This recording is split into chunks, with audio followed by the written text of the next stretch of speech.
Expectation কিন্তু সব সময় খুবই ভালো হয় না। অনেক সময় কিন্তু আমরা আশা করি একটা জিনিস খুব ভালো হবে, খুব ভালো রকমের করতে যেও অনেক সময় হয়ে পারে না। তো সেরকমই একটা বিষয় আজকে আমাদের সাথে ঘটে গেল।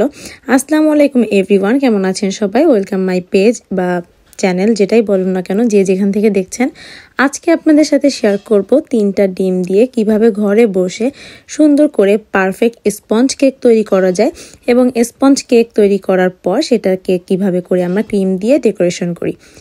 তো নিয়ে নিলাম 3টা ডিম, আর 1 কাপ ময়দা, আর 1 কাপ চিনি, আর 1/4 কাপের মতো তেল, আর ভ্যানিলা এসেন্স, আর মিল্ক পাউডার। তো আমি প্রথমে ডিমটাকে ভালো করে ব্লেন্ড করে নিচ্ছি, আর ডিমটাকে কিন্তু একেবারে পারফেক্ট ফোম হওয়া পর্যন্ত আমি ব্লেন্ড করতে থাকবো। এ পর্যায়ে আপনি কিন্তু বিটার মেশিনটাকে আপনারা হাই স্পিডে দিলে কিন্তু বিটারের যে ফোমটা এটা কিন্তু খুব দ্রুত হবে, এবং দেখতেই পাচ্ছেন যে এটা কমলা থেকে কিন্তু অনেক অংশ ক্রিম ক্রিম বা একটা সাদা সাদা অংশ হয়ে গেছে। এ পর্যায়ে আমি দিয়ে দিব 1 কাপ চিনি। আমি আগে থেকে মেজারমেন্ট করে রাখছিলাম 1 কাপ চিনি। 3টা ডিমে আমি নর্মালি 1 কাপ চিনি ইউজ করি। কেউ যদি মিষ্টি কম খেতে চান বা সুইট কম খেতে চান, সেক্ষেত্রে কিন্তু কম মিষ্টি দিতে পারেন। আর অপরদিকে কিন্তু কেকের মোল্ডটাও রেডি করে রাখা হচ্ছে, কারণ কেকের মোল্ডটা যদি ভালোভাবে রেডি না করা হয় তাহলে কিন্তু অনেক অংশে কেক লেগেও যেতে পারে। আর আমি এখন ইউজ করতেছি ভ্যানিলা এসেন্স। আর আজকের কেকটা কিন্তু আমি তৈরি করব ভ্যানিলা ফ্লেভারের। আর অনেক সময় কিন্তু আমরা ম্যাঙ্গো বা অরেঞ্জ ফ্লেভারও ইউজ করে থাকি, তবে ভ্যানিলা এসেন্সটা কিন্তু সবাই খুবই পছন্দ করে, যার কারণে আমি আমার ঘরে আজকে ভ্যানিলা এসেন্স দিয়ে করলাম। আর এখানে আমি মেজারমেন্ট কাপে 3 থেকে 4 স্পুনের মতন মিল্ক পাউডার নিয়েছিলাম, সেটা অ্যাড করে দিলাম। মিল্ক পাউডারটা দেওয়ার পরে কিন্তু বেশিক্ষণ আর বিট করব না। আর সাদা তেল বা কুকিং অয়েল যেটা বলেন, সেটাও আমি এখন ইউজ করে নিচ্ছি। আর এগুলা কিন্তু সব কিছু পরিমাণ মতন দিবেন। আর কুকিং অয়েলটা দেওয়ার পর টেকনিকটা হলো বেশিক্ষণ ব্লেন্ড না করা আমার ভাষ্য মতে, কারণ কুকিং অয়েল দেওয়ার পরে বিটারটা যদি আপনি বেশিক্ষণ ইউজ করেন বা বিট করেন, তাহলে কিন্তু যে আমরা ব্যাটারটা তৈরি করছি এটা কিন্তু খুব বেশি পাতলা পাতলা হয়ে যাবে। আর যে কাপটাতে আমি 1 কাপ ময়দা আর বেকিং পাউডার অ্যাড করে রাখছিলাম, এগুলো আমি একটা ছাঁকনির সাহায্যে করে আস্তে আস্তে অল্প অল্প করে মিক্সড করব। আর মিক্সডের পর্যায়ে এমনভাবে করবেন যাতে ফোমটা একেবারে বসে না যায়। এটা একটা হাতের টেকনিক, আপনারা দেখতেই পাচ্ছেন আমি যেভাবে করতেছি এইভাবে করে, মানে এটা আসলে বলে বোঝানো সম্ভব না। আর মোলটাতে আমি নিচে হলো বেকিং যে পেপারটা আছে গোল করে রাউন্ড করে কেটে নিচের অংশে দিয়ে দিয়েছিলাম, আর সাইড থেকে একটু কুকিং অয়েল লাগিয়ে নিয়েছিলাম। আর বেসিক্যালি লন্ডনে আসার পর আমি কিন্তু এখানে মানে আমাদের যেমন চুলার সাথে সব বাসাতেই ওভেন অ্যাটাচ থাকে, তো এই ওভেনগুলোতেই বানাতে হচ্ছে। কিন্তু বাংলাদেশে থাকতে আমাদের আলাদা ইলেকট্রিক ওভেন ছিল, আমি ইলেকট্রিক ওভেনটাতে ভালো বানাতে পারতাম, এবং কেক দিলেও খুব সুন্দর কেক হতো। আর একটা ছোট কাপে করে আমার মানে ব্যাটার থাকলে আমি ছোট একটা কাপে করে একটা কাপ কেক বানিয়ে নিই, যে কোনটা বেশি ভালো হয়। দিয়ে দিচ্ছি ওভেনে 180 ডিগ্রি সেলসিয়াসে 35 বা 45 মিনিট বেক করলেই হয়ে যাওয়ার কথা। তো আমার ছোট কেকটা একটু আগেই হয়ে গেছে। এই যে দেখুন, আমি ছোট কেকটাকে খুলতেছি আর এটা নামিয়ে নিয়েছি, বড় কেকটা এখনো হয় নাই। তো দেখতেই পাচ্ছেন ছোট কেকটা কি সুন্দর ফ্লাপি হয়েছে। এখন আমি আপনাদেরকে ভেঙে দেখাবো ছোট কেকটা কতটা সুন্দর হয়েছে। আর কেকটা খেতে কিন্তু গরম গরম খুবই দারুণ ছিল। এই যে দেখতেই পাচ্ছেন ছোট কেকটা, আর এটা চাপ দিলে কিন্তু স্পঞ্জের মতন, এই যে মানে একেবারে ফোমের মতন বসে যাচ্ছে, আবার হয়ে যাচ্ছে। তো বড় কেকটা আমার অনেক কষ্টের পর হইলো অ্যাটলিস্ট, কারণ এটা হইতে আমার অনেক টাইম লাগছিল, কারণ এই ওভেনটাতে আসলে ভিতর অংশ কাঁচা থাকতেছিল কেকের, আর উপরের অংশটা হালকা পোড়া পোড়া লাগতেছিল, নিচের অংশটাও হয়ে গেছে একেবারে পারফেক্টলি, কিন্তু মাঝখানটা হলো কাঁচা লাগতেছিল। আমি জানি না এমন কেন হচ্ছিল। তারপরও আলহামদুলিল্লাহ কেকটা কিন্তু দেখতে মাশাআল্লাহ সুন্দরই হয়েছিল। উপর আর নিচের অংশটা একটু ডার্ক হলেও খেতে কিন্তু কোনো স্বাদের কোনো মানে কমতি ছিল না।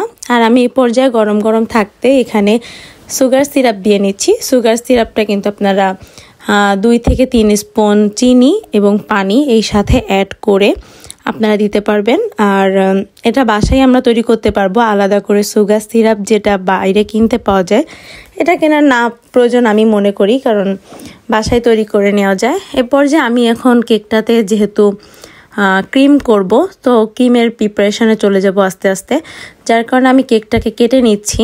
আর লন্ডনে আসার পর কিন্তু কেক ওইভাবে করে রেগুলার বানানো হয় না, যার কারণে কেকের যে বানানোর জন্য ইনস্ট্রুমেন্ট দরকার হয় এগুলো আমাদের একটু কমই আছে বলতে পারেন। তো বাসায় যেহেতু শর্টকাট উপায়ে কেক করব, আমি ছুরি দিয়ে কেটে নিচ্ছি, কারণ কেক কাটার জন্য যেগুলা দরকার, যে নাইফটা লম্বা আকৃতির, ওইটা কিন্তু আমি আর এখানে বাসায় নাই, তার জন্য আমি ছুরি দিয়ে খুব সুন্দর করে কেক কেটে নিচ্ছি। আর আজকের কেকটাকে আমি 3টা ভাগে ভাগ করব কেটে, বা তিনবার করে কাটবো। একটা মিডিল থেকে কেটে নিচ্ছি, তারপরে হলো এরকমভাবে 3 অংশ কেটে নিব, যাতে লেয়ারে লেয়ারে ক্রিমটা চলে যায়, যার কারণে। আর প্রতিটা অংশে কাটার পরেই হলো একটু সুগার সিরাপটা দিয়ে নিব, তাহলে কেকটা কিন্তু যখন ক্রিম দিব, যখন ফাইনাল হয়ে যাবে, তখন খেতে কিন্তু ভিতরটা বেশ সফট থাকে। আর এই কেকগুলা কিন্তু একেবারেই শক্ত হয় নাই, যে শক্ত হয়েছে বলে সিরাপ দিচ্ছি বা এমন কোনো কিছু না। কেকটা খুবই মজা হয়েছিল খেতে, যেমন সফট তেমনই খেতে একেবারেই পারফেক্ট ছিল ভিতরটা। প্রথমে খুব টেনশনে ছিলাম, কিন্তু এক্সপেক্ট করছিলাম লাস্টে খুবই ভালো হবে। ক্রিমটাও দেওয়ার পরে, মানে বাসায় ইনগ্রেডিয়েন্টস নাই তত কি হয়েছে, আগেও কেক বানিয়েছি, দেখতে মাশাআল্লাহ সুন্দর হয়েছে, খেতেও ভালো হয়েছে। তো আমি আর আমার নিস আসলো, ও বলল কি যে না, উপরে ডেকোরেশনটা করব চকলেট দিয়ে, মানে অনেক প্রকার বুদ্ধি মাথা থেকে বের হলো। এ পর্যায়ে যে সব কিছু প্রিপারেশন করলাম আমরাই। তারপর লাস্টের দিকে ও তো একেবারেই মানে বুঝতে পারে নাই, আমারও একটা ফোন কল আসছিল, যার কারণে আমি কেকটাতে সাদা ক্রিমটা লাগানোর পর কিছুক্ষণ ওভেনে ফ্রিজে রেখে দিয়েছি। ফ্রিজে রাখার পর হলো ভাবছি কি যে উপরে গানাশ বা চকলেট দিয়ে ডেকোরেশন করব।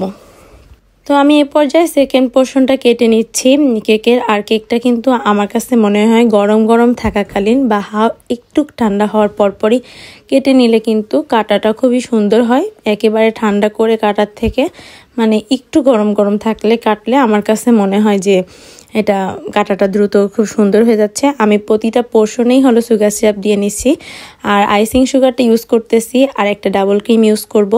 আমি 2টা ডাবল ক্রিম আনছিলাম, কিন্তু প্রথমে আমি একটা ডাবল ক্রিম ইউজ করব, কারণ আজকে কেকটা কিন্তু একটু ছোট ছিল। এটা মানে 1 পাউন্ডের থেকেও একটু কম এরকম। আর এই তো একটা ডাবল ক্রিম দিয়ে যদি ভালো হয়, মানে হয়ে যায়, তাহলে আর একটা ক্রিম আর আজকে ইউজ করবো না, আর একদিন ইউজ করবো, এরকমই চিন্তা ভাবনা করলাম। প্রথমে 2টাই আনছিলাম। তো আমি এখানে এই ব্র্যান্ডের ডাবল ক্রিমটা ইউজ করতেছি। আপনারা চাইলে কিন্তু ডাবল ক্রিমের সাথে হুইপিং ক্রিম মিল্ক যেটা আছে এটা ইউজ করেও বিট করতে পারেন, ফোম একই কথা হতে পারে। আবার কেউ যদি চায় বাটার নর্মাল টেম্পারেচারে এনেও সেটা দিয়েও আপনি কেকের ডেকোরেশন করতে পারবেন। তো ডাবল ক্রিমের এই অংশটা বেট করার সময় অবশ্যই মনে রাখবেন আপনার বেটারের হাই স্পিডে যেন থাকে। বেটার যদি আপনার নর্মাল স্পিডে বা স্লো স্পিডে থাকে তাহলে কিন্তু ভালো হবে না। আর অনেক দিন কেক না বানানোর ফলে দেখুন আইসিং সুগারের অবস্থাও একেবারে মানে খারাপ হয়ে গেছে, মানে এটা দলাপাকা হয়ে গেছে। যদিও ডেট ছিল কিন্তু তারপরেও মানে এটা ছিল। পরে একটা নতুন আইসিং সুগারের প্যাকেট খুলে আমি আবার নতুন করে করলাম। আর এই যে আমার ক্রিমটা কিন্তু পারফেক্ট হয়ে আসছে। এটা 4 থেকে 5 মিনিট বিট করার পরেই কিন্তু এমন রূপ ধারণ করছে। আর কেকের এই ক্রিমটা কিন্তু খেতে খুবই মজা, ছোট বড় সবাই খুবই পছন্দ করে। মানে মনে হচ্ছিল যে শুধু এটাই খেয়ে ফেলি। আমার কাছে বাটার দেওয়া কেক খুবই বেশি ভালো লাগে না, তার জন্য আমি হুইপিং ক্রিম বা ডাবল ক্রিম দিয়ে যে এটা করি। আর দেশে যখন ছিলাম তখন তো ভিভো যে হুইপিং ক্রিম মিল্ক ছিল ওইগুলা দিয়ে করতাম আমি কেক ডেকোরেশন। তবে এখানে আসার পর এই ডাবল ক্রিমগুলা দিয়েই করি। তো একটা স্প্যাচুলার মাধ্যমে আমি এই ক্রিমটাকে ভালো করে সুন্দর করে নিচ্ছি। লাস্ট কথাটা হলো আপনারা ভিডিও দেখলেই বুঝতে পারবেন যে কেক তো ছিল সাদা, কিন্তু পরবর্তীতে কেকের এই হাল কিভাবে হলো। আগেই বলতেছিলাম আমার একটা ফোন কল আসাতে আমি আমার ঘরে চলে আসি। সেই মুহূর্তে আমার নিস বা আমার ভাগ্নি আমাকে সারপ্রাইজ দেওয়ার জন্য ওর কুকিং চকলেট নিয়ে আসছিলাম ওর জন্য মিল্ক ফ্লেভারের।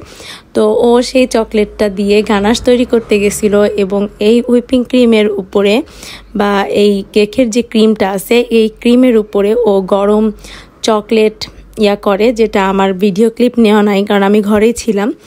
তো সেই ক্ষেত্রে ও কেকটাকে হলো মানে একটু নষ্ট নষ্ট হয়ে যায়, ডিজাইনটা খুব বেশি ভালো হয় নাই।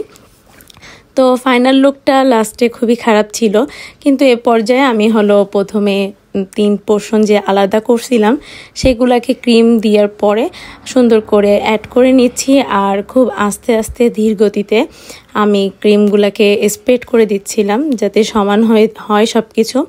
এ পর্যায়ে মোটামুটি ভালো ছিল। তারপর চিন্তা করছিলাম যে বেশি ক্রিম দিয়ে করব না, যে নর্মালের ভিতরে একটা করি, কারণ এটা তো কোনো পার্টি বা কোনো কিছুর জন্য না, জাস্ট বাসায় আমরাই খাবো এই পর্যায়ে।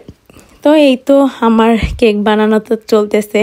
কেকে আমার ভিডিওটা অবশ্যই ভালো লাগলে অবশ্যই বলবেন যে হ্যাঁ ভালো হয়েছে বা খারাপ হয়েছে, কিন্তু অনেক ভুল ছিল এটাতে, আপনারা ইগনোর করতে পারেন বা আমাকে বলতে পারেন। এটা আসলে কোনো প্রফেশনাল কেক মেকার আমি না, আর বাসায় তৈরির জন্য এটাই আমার কাছে মনে হচ্ছিল যে না অনেক মজাই হয়েছে, এটার কোনো মানে তুলনাই হয় না। তো শেষ পর্যায়ে ফাইনাল লুকটা এরকম ছিল। ফাইনাল লুকটা চকলেটের জন্য একটু দেখতে খারাপ হলেও খেতে কিন্তু খুবই টেস্ট ছিল, বাচ্চারা খুবই পছন্দ করছে। আর উপরে কিন্তু সাম স্প্রিঙ্কল দিয়ে আমি ছড়াই দিয়েছি। তো আজকের ভিডিওটা এই পর্যন্ত, ভালো থাকবেন সবাই, আল্লাহ হাফেজ, দেখা হবে নেক্সট ভিডিওতে।